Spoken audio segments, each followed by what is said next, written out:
Bismillahirrahmanirrahim. Assalamualaikum warahmatullahi wabarakatuh. Alhamdulillahilladzi hadzana li hadza wa ma kunna linahtadiya laula an hadanallah. Asyhadu an la ilaha illallah wahdahu la syarika lahu wa asyhadu anna Muhammadan abduhu wa rasuluh. Puji dan syukur marilah kita panjatkan kehadirat ilahi Rabbi Allah Subhanahu wa taala. Salawat serta salam semoga tercurah limpah kepada panutan agung baginda termulia Habibana wa Nabiyana Muhammad sallallahu alaihi wasallam. Tidak lupa kepada keluarganya, sahabatnya, tabi'in tabi'atnya, dan mudah-mudahan sampai kepada kita semua yang mengikuti jejak langkahnya sampai yaumul jaza wal hisab. Amin ya Allah ya rabbal alamin. Ibu dosen yang kami hormati dan teman-teman yang kami cintai, alhamdulillah pada kesempatan kali ini kami dari kelompok 8 di mata kuliah Pendidikan Keterampilan Hidup kan yang beranggotakan ada 5 orang. Di antaranya saya sendiri Budi Sutiana, ada Teh Maharani, Teh Delvia, Teh Rina, dan Teh Laras. Hari ini akan mempresentasikan sebuah materi, yaitu studi tentang pendidikan keterampilan hidup pada satuan pendidikan. Oleh karena itu, kita akan memulai presentasi kali ini dengan bacaan basmalah bersama-sama. Bismillahirrahmanirrahim. Kita awali dengan materi pertama, yaitu tentang identifikasi masalah. Materi yang pertama yaitu tentang identifikasi masalah. Pengertian dari identifikasi masalah itu sendiri adalah identifikasi masalah adalah sebagai upaya untuk menjelaskan masalah dan membuat penjelasan yang dapat diukur. Dapat diartikan lain, identifikasi masalah adalah sebuah proses dan hasil dari pengenalan suatu masalah. Mengapa masalah harus diidentifikasi? Karena masalah dalam sebuah penelitian merupakan suatu hal yang sangat berpengaruh dalam atau terhadap kualitas dari penelitian itu sendiri. Makanya masalah ini harus diidentifikasi dengan sangat baik. Setelah kita mengetahui pengertiannya, dalam mengidentifikasi masalah tidak bisa dilakukan secara asal. Namun dalam mengidentifikasi masalah ada bagian-bagian yang harus kita lalui dan harus kita laksanakan. Yang pertama adalah mengidentifikasi dengan jelas akar penyebab masalah. Dan yang kedua, bagian dari identifikasi masalah yaitu mengembangkan pernyataan masalah secara terperinci. Jadi yang pertama adalah mengetahui atau mengidentifikasi dengan jelas akar penyebab masalah itu apa. Dan yang kedua, mengembangkan secara terperinci pernyataan tersebut, pernyataan dari sebuah masalah tersebut. Yang ketiga, sumber dalam mendapatkan bahan identifikasi masalah. Yang pertama yaitu memperbanyak membaca literatur. Contohnya seperti kita memperbanyak membaca jurnal penelitian atau laporan penelitian. Itu bisa menjadi sumber kita mendapatkan bahan dalam mengidentifikasi masalah. Yang kedua yaitu memperkaya wawasan. Itu salah satunya dengan mengikuti seminar ataupun berdiskusi dengan para ahli.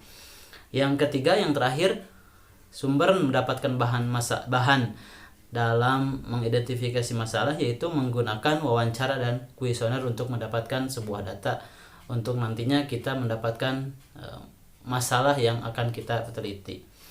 Yang terakhir dari identifikasi masalah yaitu cara membuat identifikasi masalah. Secara umum ada 2. Yang pertama, kita mengidentifikasi masalah secara umum, dan yang kedua, kita memahami sifat masalah dengan berdiskusi.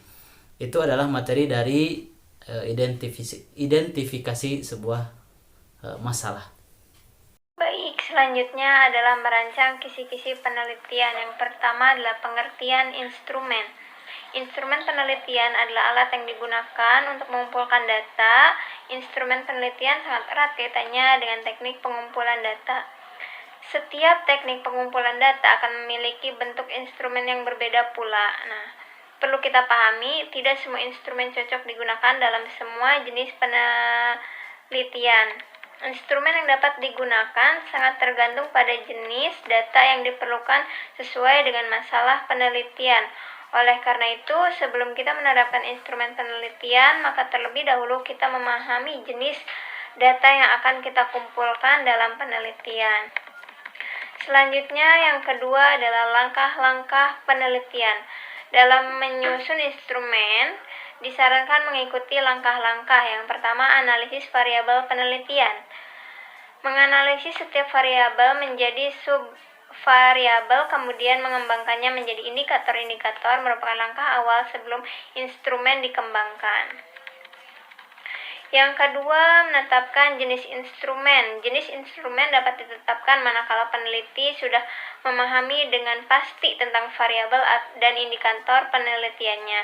Satu variabel mungkin hanya memerlukan jenis instrumen atau mungkin memerlukan lebih dari satu jenis instrumen. Yang ketiga, menyusun kisi-kisi atau layout instrumen. Kisi-kisi instrumen diperlukan sebagai pedoman dalam merumuskan item instrumen. Dalam kisi-kisi itu harus mencakup ruang lingkup materi variabel, penelitian, jenis pertanyaan, banyaknya pertanyaan, serta waktu yang dibutuhkan. Selain itu, dalam kisi-kisi juga harus tergambar indikator atau abilitas dari setiap variabel. Misalnya, untuk menentukan prestasi belajar atau kemampuan subjek penelitian diukur dari tingkat pengetahuan, pemahaman aplikasi, dan sebagainya. Yang ketiga adalah menyusun item instrumen. Berdasarkan kisi-kisi yang telah disusun, langkah-langkah selanjutnya adalah menyusun item pertanyaan sesuai dengan jenis instrumen yang akan digunakan. Materi selanjutnya adalah menyusun proposal. Pada umumnya, proposal merupakan sebuah program atau rencana suatu kegiatan yang sifatnya hanya sebagai usulan saja. Dapat dikatakan juga proposal merupakan usulan yang tertulis untuk melakukan suatu kegiatan yang ditunjukkan kepada pihak-pihak yang ada hubungannya dengan kegiatan tersebut. Nah, pengertian proposal menurut ahli yang pertama ada Hasnun Anwar. Menurutnya, proposal adalah rencana yang disusun untuk kegiatan tertentu. Proposal adalah alat bantu manajemen standar agar manajemen dapat berfungsi secara efisien. Selanjutnya, syarat-syarat menyusun proposal adalah adapun jika menyusun suatu proposal, maka harus memenuhi syarat-syarat sebagai berikut. Yang pertama, harus memiliki struktur maupun logika yang sangat jelas dan mudah dimengerti. Selanjutnya, hasil dari kegiatan tersebut harus terstruktur. Yang ketiga, rumusan jenis kegiatan dilakukan harus tertulis dan secara detail, serta harus benar-benar dikerjakan. Yang keempat, jika ada anggaran dana yang diperlukan, maka anggaran dana yang diperlukan harus realistis dengan kegiatan tersebut. Nah, tujuan menyusun proposal, tujuan umum proposal penelitian adalah untuk memberitahukan secara rinci dan jenis-jenis tentang tujuan penelitian, siapa saja yang hendak ditemui dan apa saja yang akan dicari dan dilakukan di lokasi penelitian. Proposal penelitian biasanya dibuat peneliti sebelum melakukan kerja lapangan. Itulah pengertian dari proposal dan tujuan umum proposal penelitian yang perlu diketahui. Baik, poin yang keempat yaitu melaksanakan studi. Pada dasarnya, studi pendahuluan bertujuan untuk mendalami masalah yang telah dirumuskan, sehingga peneliti dapat melakukan persiapan secara maksimal.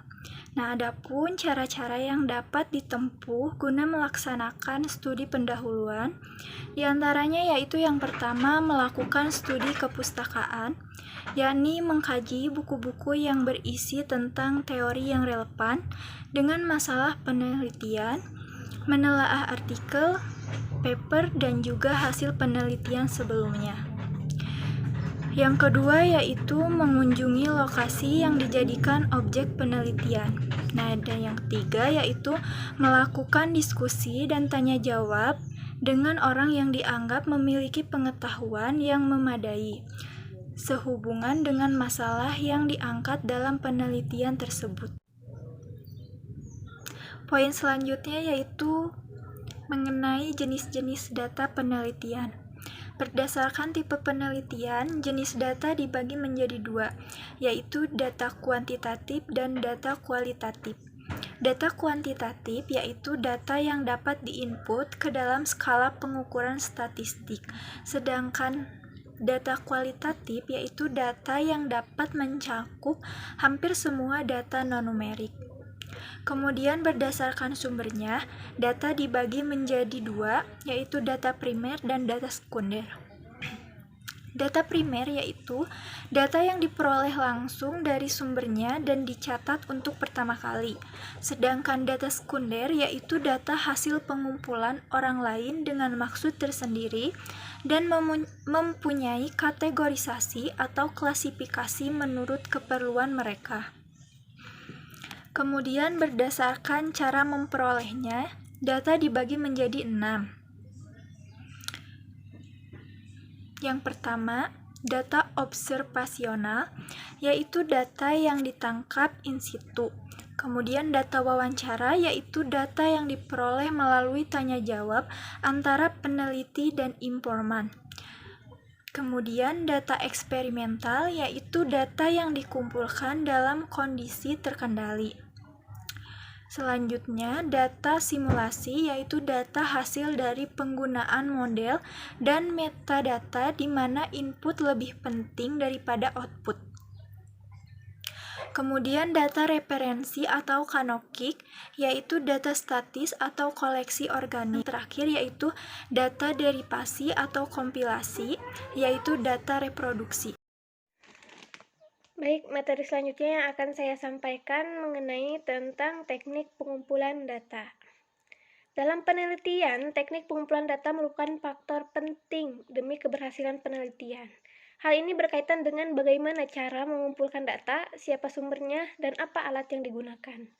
Jenis sumber data adalah mengenai dari mana data diperoleh, apakah data diperoleh dari sumber langsung, atau data diperoleh dari sumber yang tidak langsung. Metode pengumpulan data merupakan teknik atau cara yang dilakukan untuk mengumpulkan data. Metode menunjuk suatu cara sehingga dapat diperlihatkan penggunaannya melalui angket, wawancara, pengamatan, tes, dokumentasi, dan lain sebagainya. Sedangkan instrumen pengumpulan data merupakan alat yang digunakan untuk mengumpulkan data. Karena berupa alat, maka instrumen dapat berupa lembar checklist, kuesioner, pedoman wawancara, foto kamera, dan lain sebagainya. Adalah angket, observasi, dan wawancara. Yang pertama ada angket. Angket atau kuesioner adalah teknik pengumpulan data yang dilakukan dengan cara memberikan seperangkat pertanyaan atau pernyataan kepada orang lain yang dijadikan responden untuk dijawabnya. Meskipun terlihat mudah, teknik pengumpulan data melalui angket cukup sulit dilakukan jika responden cukup besar dan tersebar di berbagai wilayah. Beberapa hal yang perlu diperhatikan dalam penyusunan angket menurut Uma sekarang terkait dengan prinsip penulisan angket, prinsip pengukuran, dan penampilan fisik. Prinsip penulisan angket menyangkut beberapa faktor, diantaranya yang pertama adalah isi dan tujuan pertanyaan, yang artinya jika isi pertanyaan ditujukan untuk mengukur, maka harus ada skala yang jelas dalam pilihan jawaban. Yang kedua ada bahasa. Bahasa yang digunakan harus disesuaikan dengan kemampuan responden. Yang ketiga ada tipe dan bentuk pertanyaan, apakah terbuka atau tertutup. Jika terbuka artinya jawaban yang diberikan adalah bebas, sedangkan jika pertanyaan tertutup, maka responden hanya diminta untuk memilih jawaban yang disediakan. Lalu poin selanjutnya tentang teknik pengumpulan data adalah wawancara atau interview. Teknik pengumpulan data melalui wawancara yaitu suatu kegiatan yang dilakukan untuk mendapatkan informasi secara langsung dengan mengungkapkan pertanyaan-pertanyaan pada para responden. Wawancara merupakan teknik pengumpulan data yang dilakukan melalui tatap muka dan tanya jawab langsung antara pengumpulan data maupun peneliti terhadap narasumber data. Wawancara sendiri terbagi menjadi dua macam, yaitu yang pertama ada wawancara terstruktur, yang artinya peneliti telah mengetahui dengan pasti apa informasi yang ingin digali dari responden sehingga daftar pertanyaannya sudah dibuat secara sistematis. Peneliti juga dapat menggunakan alat batu tape recorder, kamera, foto, dan material lain yang dapat membantu kelancaran wawancara. Lalu yang kedua adalah wawancara tidak terstruktur, yaitu wawancara bebas, yaitu peneliti tidak menggunakan pedoman wawancara yang berisi pertanyaan yang akan diajukan secara spesifik dan hanya memuat poin-poin penting masalah yang ingin digali dari responden. Poin nomor 3 dalam teknik pengumpulan data yaitu observasi. Observasi adalah kemampuan seseorang untuk menggunakan pengamatannya melalui hasil kerja panca indera mata, serta dibantu dengan panca indera lainnya. Observasi merupakan salah satu teknik pengumpulan data yang tidak hanya mengatur sikap dari responden, namun juga dapat digunakan untuk merekam berbagai fenomena yang terjadi. Teknik ini digunakan bila penelitian ditujukan untuk mempelajari perilaku manusia, proses kerja, gejala-gejala alam, dan dilakukan pada responden yang tidak terlalu besar. Ada poin A tentang participan observation. Dalam observasi ini, penelitian secara langsung terlibat dalam kegiatan sehari-hari orang atau situasi yang diamati sebagai sumber data.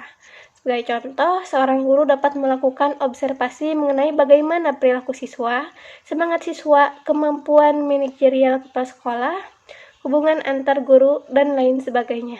Yang kedua, ada tentang non-participant observation, yaitu observasi yang penelitiannya tidak ikut secara langsung dalam kegiatan atau proses yang sedang diamati.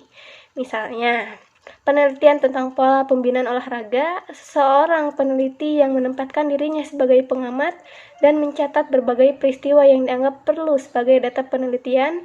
Kelemahan dari metode ini adalah penelitian tidak akan memperoleh data yang mendalam karena hanya bertindak sebagai pengamat dari luar, tanpa mengetahui makna yang terkandung di dalam peristiwa. Alat yang digunakan dalam teknik observasi ini antara lain lembar checklist, buku catatan, kamera, foto, dan lain sebagainya. Lalu materi selanjutnya adalah tentang teknis analisis data.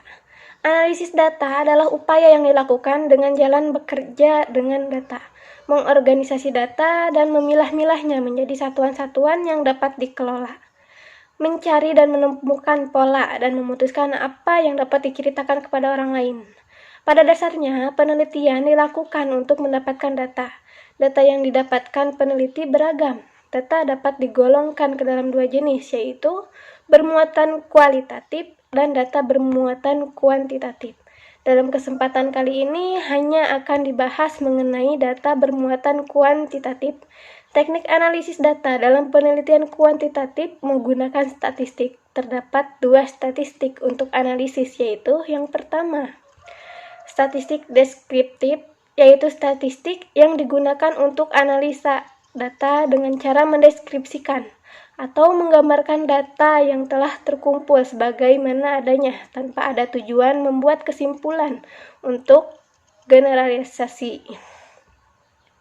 Beberapa hal yang dapat dilakukan adalah penyajian data melalui tabel, grafik, diagram lingkaran, piktogram, perhitungan modus, median, mean, desil, persentil, perhitungan penyebaran data melalui perhitungan rata-rata dan standar deviasi. Perhitungan presentasi dapat juga dilakukan analisis korelasi antara variabel, analisis regresi, atau membandingkan dua nilai rata-rata sampel atau populasi. Yang kedua ada tentang statistik inferensial, yaitu statistik yang digunakan untuk menganalisis data, sampel, dan hasilnya diberlakukan untuk populasi. Statistik ini cocok untuk digunakan jika sampel diambil dari populasi yang jelas dan pengambilan sampel secara acak. Sering disebut statistik induktif, dan statistik probabilitas karena kesimpulan yang diberlakukan pada populasi berdasarkan pada data sampel dan kebenarannya bersifat peluang. dan interval kepercayaan. Statistik inferensial terbagi atas dua macam, yaitu yang pertama ada statistik parametrik, yang artinya diperlukan terpenuhinya banyak asumsi, terutama distribusi normal. Yang kedua ada statistik non-parametrik, yang artinya tidak perlu terpenuhi banyak asumsi. Bismillahirrahmanirrahim. Assalamualaikum warahmatullahi wabarakatuh. Materi selanjutnya mengenai menyusun laporan akhir. Tugas akhir merupakan salah satu bentuk karya tulis ilmiah yang dibuat oleh mahasiswa pada tahap akhir dari masa studinya. Tugas akhir dibuat berdasarkan hasil penelitian, kajian terhadap permasalahan yang diperoleh dari praktik kerja lapangan atau permasalahan real lainnya. Tugas akhir merupakan suatu karya ilmiah berdasarkan suatu kegiatan penelitian mandiri mahasiswa yang disusun dalam jangka waktu kurang lebih 1 semester di bawah bimbingan seorang dosen pembimbing dan dapat dibantu seorang pembantu pembimbing. Tugas akhir dilaksanakan secara mandiri oleh mahasiswa. Dimaksudkan bahwa inisiatif perancangan penelitian, pelaksanaan penelitian, dan penulisan laporan tugas akhir ada pada diri mahasiswa sendiri. Tugas akhir ini disusun berdasarkan hasil penelitian yang memiliki ciri-ciri antara lain harus ada permasalahan yang jelas, harus memenuhi kaidah metodologi penelitian, mengungkapkan adanya fakta-fakta baru atau fakta khusus yang objektif, dan hasil tugas akhir dipertanggungjawabkan dan dituangkan dalam bentuk laporan dengan mengikuti tata tulis ilmiah yang telah ditentukan. Contohnya, penulisan laporan tugas akhir program Diploma 3, penulisan laporan tugas akhir program D4, penulisan skripsi, penulisan tesis, penulisan disertasi, dan lain sebagainya. Itulah presentasi dari kelompok kami. Mohon maaf apabila dari pemaparan masih banyak kekurangan, dan apabila ada kesalahan mohon dimaklumi dan dimaafkan. Terima kasih telah menyaksikan atau menyimak presentasi dari kelompok kami. Billahi taufiq wal hidayah. Assalamualaikum warahmatullahi wabarakatuh.